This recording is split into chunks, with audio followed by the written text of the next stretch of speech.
I can't hear it, DJ. Turn it up. Turn it up. Okay, ladies, on your feet. All I gotta do is a little hop. Turn it up, DJ.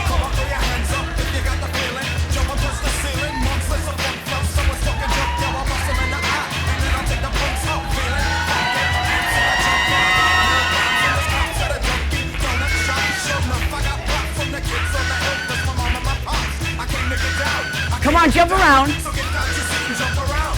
Jump around. Jump around. Jump around. Jump up, now sit down. Hey. Hey. Good looking group. All these ladies think they're like so special with their medical degrees and everything. I'm like, I've got a PhD in hairspray. Talk mitochondria. I'm like hair extensions. So for those of you that don't know me, I spent 20 plus years doing fitness infomercials, which is so weird. Because I didn't study fitness, I knew nothing about fitness, it was like total imposter syndrome. My degree is in justice, morality, and constitutional democracy. So I really had no clue what I was doing, so I really got caught up in all the things that all of us got caught up in. I loved music. I love that music tells you what to do. Like that song just says, like, jump around. Like music just kind of tells you what to do. And I knew I needed movement, but I knew nothing about diet whatsoever. And so the first fitness infomercial that I worked on, they were like, okay, so how did you get all these people to lose all this weight? Because I had like this giant book filled with before and after photos of people who lost weight doing my workout programs in health clubs. And I said, I don't even know these people. They're like, what diet did you give them? I'm like, I didn't. And literally at that time, I was on the Snapwell cookie diet. I remember sitting at my desk and thinking to myself, this is unfreaking believable. I can just eat cookies. They're fat-free. And I'm gonna wash it down with a Diet Coke.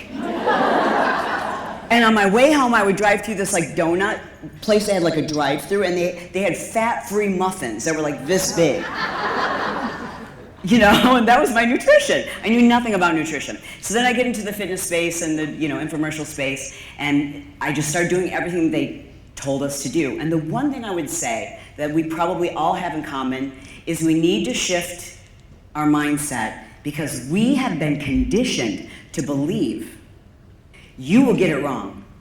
I don't care if you're a rocket scientist or a doctor or a lawyer or whatever you are, you need someone to tell you what to eat and how to work out. That's what we've been led to believe. Like not to trust our intuition. Like if I had just tapped into my intuition, I would have realized like, this does not make sense that I'm eating cookies all day long. Like this just does not make sense. It doesn't make sense to me today that we're so paranoid about the rules. Like what are the rules? Yeah, what fruit can I eat? Like we're worried about the glycemic index of a blueberry? Like what the hell? Like just use your intuition. So my goal for our time together today is just to seriously make this simple. Because it's not easy what we're in right now, this stage. I love calling it the mental lessons. I love that. Let's throw those slides up there and see what we can do with those. Do I point it here at this screen? Okay, fun. So first I like to start with what I love about menopause. Because I don't mean to brag, but I am in menopause.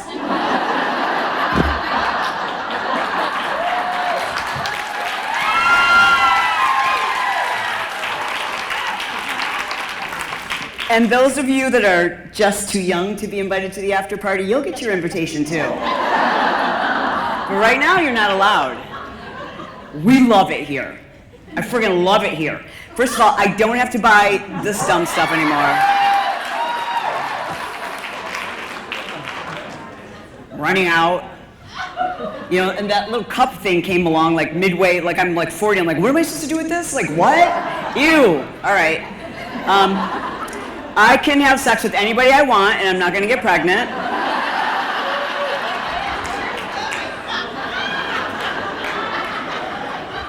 I can wear white any time I want. I have exactly 0 left to give. I'm always like, the best comeback ever is like, I'm older than you. They can't say anything. But I did not love the fluff, you know? But you know, there's one more thing I forgot to tell you that I really do love. This is my favorite part. Can we take these down for a second so they don't look at me all fluffy? Take the slide down for a second. Yeah, I don't want them to be distracted. Yeah, I have a hobby now that you're gonna look forward to when you're in the after party. It requires a 10x mirror. The right lighting, and one of these.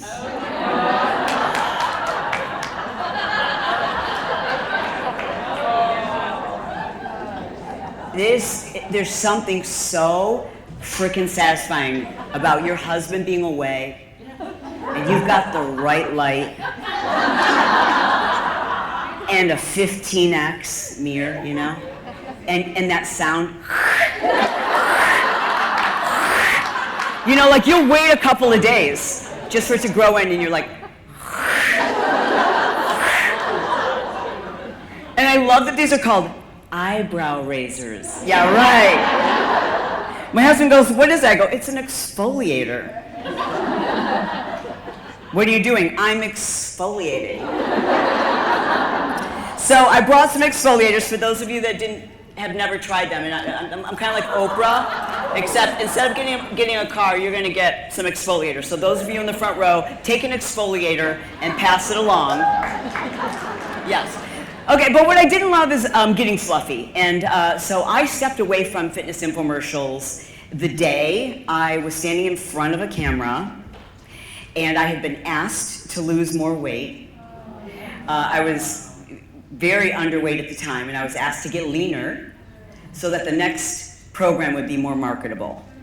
And I did. I did that, like of my own free will. I did that, and I walked into that shoot completely malnourished.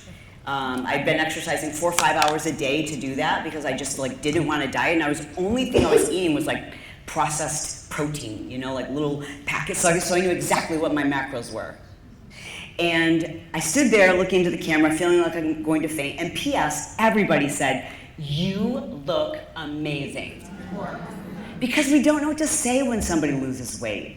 Like, we don't know what to say. We probably shouldn't say anything. How about that? Like, don't say anything if somebody gains weight, and don't say anything if people lose weight, because you don't know why or how they've done it. So here I am as one of the top fitness professionals in the world at that time. I sold tens of millions of exercise DVDs. I'm in the Guinness Book of World Records for doing exercise DVDs. That's so weird. Thank you. Thank you. I appreciate that. And so I'm standing here looking into a camera, and I'm reading the teleprompter, and it says, and you can get these results too in just 30 minutes a day. And I thought, I don't lie. I hate liars. It's the one thing I will not tolerate. And I stopped, and I said to the producer, I can't say this because this is not true for me. And he said, could it be true for somebody else? I'm like, I see what you're doing here. Yeah, let me just get over this, but I'm done. So I walked away from the fitness infomercial space, and right smack dab in the middle of perimenopause. And it hit me hard. I thought I was doing all the things right. I was on HRT. I was exercising. I was lifting heavy. But what I wasn't doing is all the things, because it's not one thing. You know, we want it to be a science, but it's not. It's an art. And you have to accept that, because we have been so conditioned to say, tell me the diet. What time do I eat? How many ounces? Tell me the workout. What am I supposed to do on what day? Tell me the lab numbers. Tell me exactly the HRT. Those are the questions we're asking, like how exactly. There isn't and exact for any of us. It's an art. And art is beautiful, and art is individual, and art takes patience, and art takes practice, and art looks different for each and every one of us. And so I had to figure out, like, how can I fix this by tweaking the same way you would like a painting? Just working on it a little bit. What things do I need to do differently?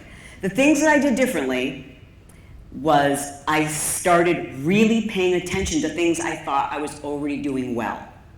As I said, I was already doing HRT, and I was still gaining weight. HRT is fantastic. I'm a big fan. But it's not the miracle. We still need all of the things.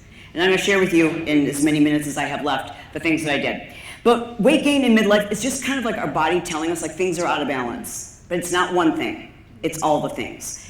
It is nutrition. It is weight training and cardio. It is supplementation. It is sleep. It is hormones. It's all of those things. And you have to approach it like an art. And go, okay, so something, you know when I don't know if you've ever drawn or painted a picture or something and you just keep looking at it, you're like, something's off.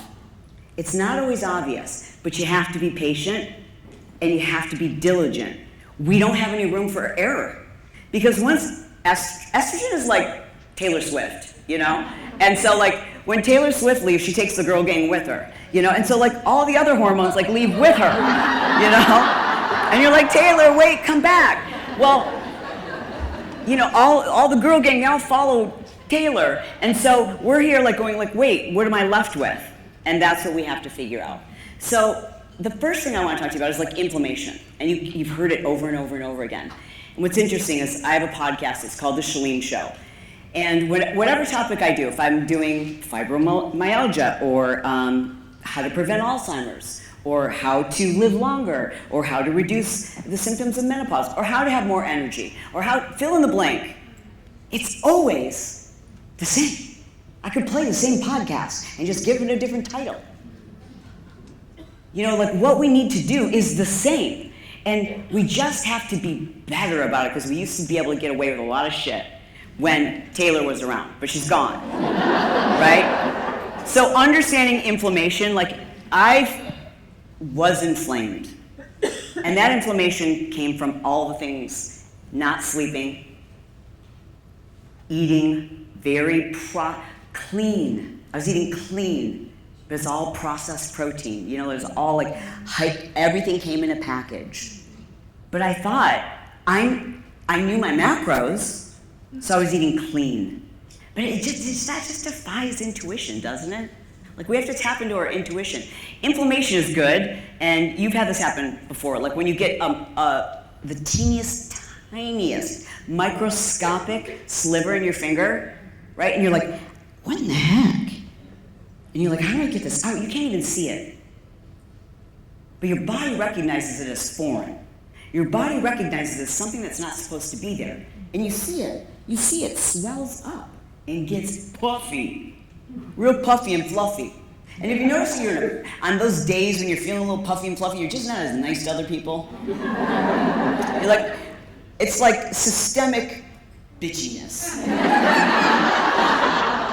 You know, your pants are just a little bit tighter and they're like, what's wrong with you? You're like, what's wrong with you? You don't even know why. But it's that, like, think about that. If like just the tiniest little bit of wood, which is all natural, gets in your skin, what do you think is happening on the inside of our bodies when there's so much we put into it that's poison, or our bodies just don't recognize it, you know?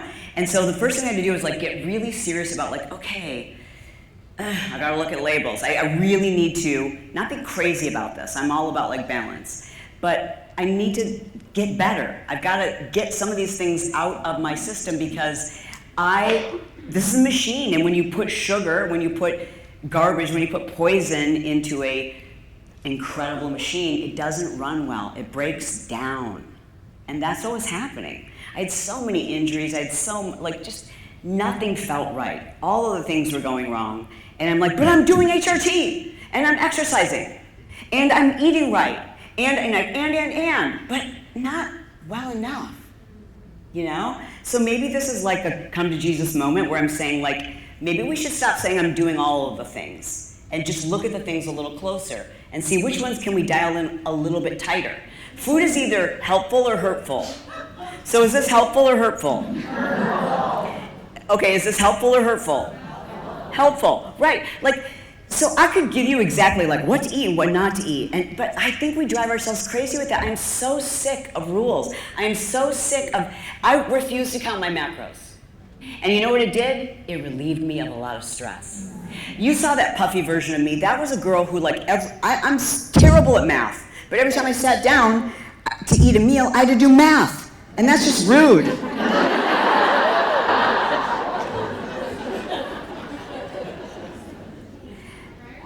If we just tap into our intuition, like, yes, to eat the Mediterranean diet, sure, but even that, doesn't that kind of freak you out? You're like, oh gosh, okay, so where am I going for this Mediterranean diet? Like, we get so caught up in these things. We get so caught up in these rules, like plant-based, am I vegan? You know? Like, eat more plants. I mean, if I ask every single one of you in here, you don't need me. You already know what to eat. I don't need to tell you. You know, I know. We have to believe ourselves. We're so fucking smart.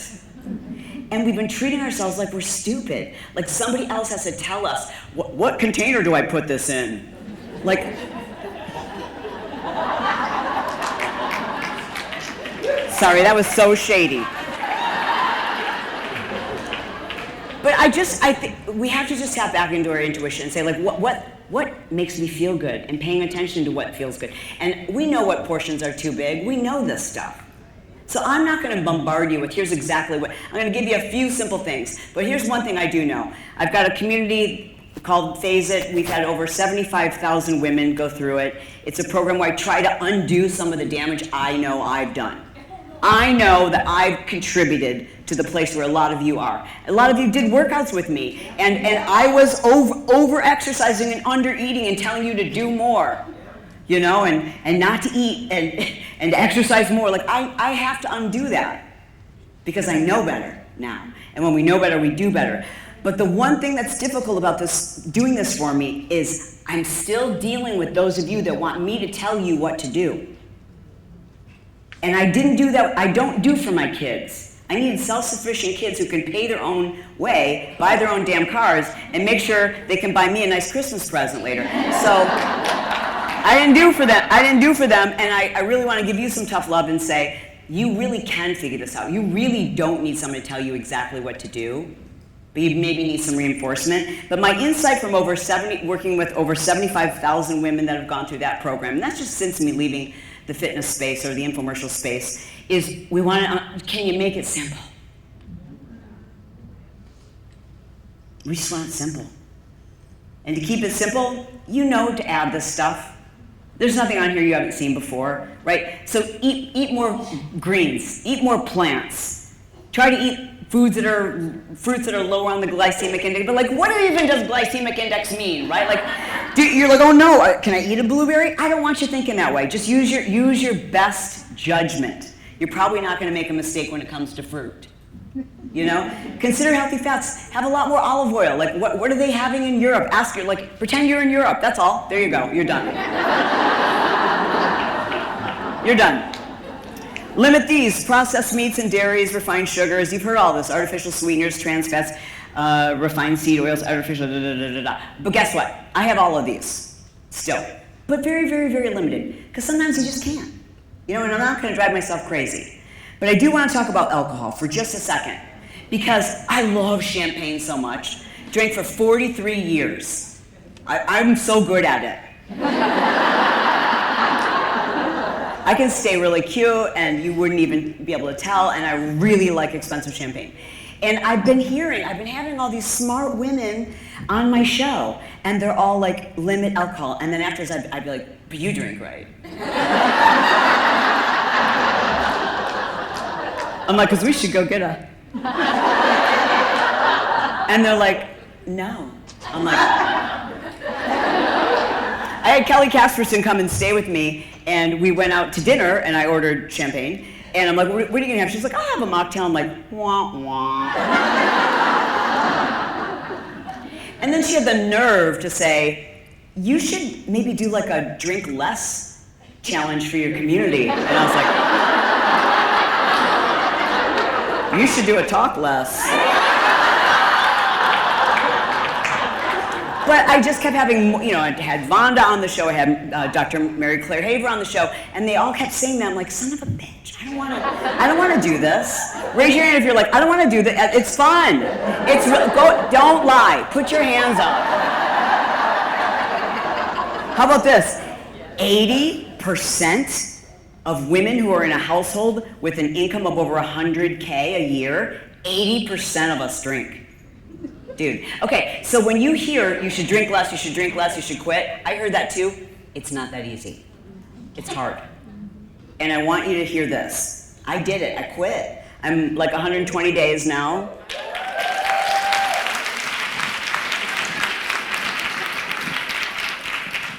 Sober sex is even better. And I was like, I'm gonna lose my freak. Like I won't be able to say those things anymore. The things where you're like, I'm not really ever gonna do that, but I'm gonna just say it so things go faster. Yeah. But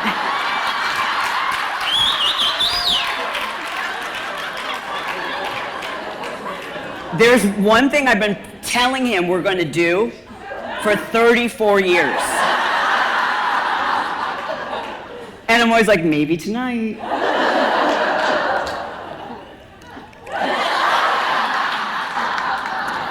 But my point is this. Do not tell him. Because it's very, very effective. I know right when to pull it out, too. I mean, to say that thing. Anyways. Practice quitting. Just practice. Do a 30-day challenge. Because, you keep hearing, like, oh, cut back, limit alcohol. Nobody does that. Nobody limits alcohol. Like you just whatever the amount you drink, you just keep drinking that, and it keeps becoming more. And it's fun. But it's also really fun to not drink too. Like I feel like I don't mean to put any of you down, but I feel such a superior human. Like I've been drinking since I was 13. It was not that hard, and it's fun, but practice, because it was really hard to make the decision. I was like, oh, I don't want to do this. Just practice because, dude, it's bad. It's really bad for us. Every single one of your hormonal symptoms declines when you stop drinking. Every single one of them. Your inflammation goes down, you lose weight. You have a thick, juicy prefrontal cortex. Don't you want it? All the things that were like, I want that. But I don't want to give up my champagne. But just maybe. That's all I'm saying. It's just maybe. Okay, I'm done talking about that. And I think do I really have that much time left, or is this now my movement break? Consider intermittent fasting. There's some great research on it. People are like, 16 hours, 12 hours. Just don't be a freakazoid about it. Take a picture. There's a ton of research to show, especially for menopausal women, super effective. I think partly because now we are allowing some of that inflammation to heal. I think partly because you just naturally eat less. It's easy. It's so easy. Consider it. That was one of the things that I did. I start every meal. Do you know exactly how many grams of protein are in the last piece? Nobody does that except fitness competitors, and they have so many problems. That is legalized eating disorders. But anyways, just when you sit down and go, okay, I just want a big piece of lean protein. Hopefully it was raised by people who cared about the cow and let it run around in the field, right? But just think, and then greens. And let me just put things that actually grew on my plate, and don't stress about it. That's what I did. I lost 10 pounds in about 18 months without thinking about any of it. I was just like, I'm done counting. I'm just gonna use my brain. I'm gonna use my intuition. I'm gonna stop with these rules. I started walking more. I stopped doing all my intense, high-intensity cardio because it was beating me up. I was never recovering from it, and I had to break that. So I just went straight to walking. When you hear us talking about lifting, ladies, we're talking lifting heavy. Get yourself, pay for one personal training session, and understand what that means to reach fatigue. I lift 5 days a week, and it's a drug.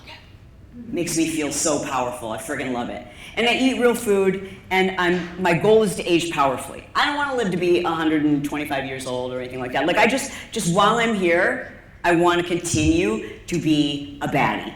I want to continue to do all the things I've always done, but now I've got a lot more money, and I can boss people around, and I'm at the after party, and like, so this is like the greatest season of all. No one gets to tell you what to do. This is the place you want to be, is the after party. Am I right or am I right?